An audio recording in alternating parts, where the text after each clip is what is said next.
Afternoon, and thank you for joining us. I'm April Thompson. I'm Alex Coleman. Testimony continues in downtown Memphis as two former jailers stand trial for the death of an inmate.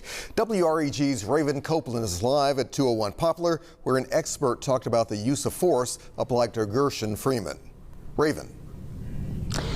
Yeah, Alex, today we heard testimony from Paul Miller. He is a former training academy instructor as well as a former correctional officer. And he testified about the use of force policy. And he said that the measures that were taken that day should not have been taken and other measures should have been taken instead.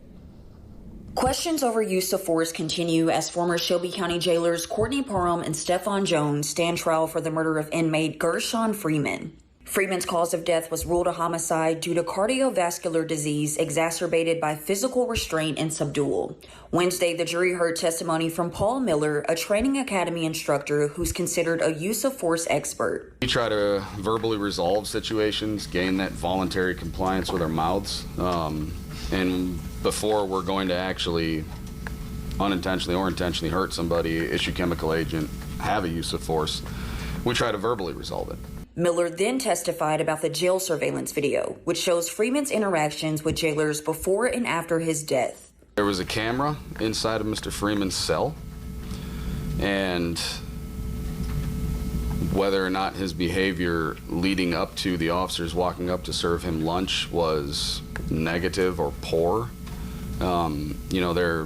he's in his cell, the door is locked, does not appear to be an immediate threat to himself, secured behind the door. There's almost no way it could be an immediate threat to anybody else. As Freeman was being served lunch, jail surveillance video shows an altercation between Freeman and jailers, which then spilled into the hallway and involved additional jailers, including Parham and Jones. According to the autopsy report and previous testimonies, Freeman is believed to have suffered from an undiagnosed mental health disorder. Miller testified that special measures are taken during interactions with inmates who appear to be mentally ill.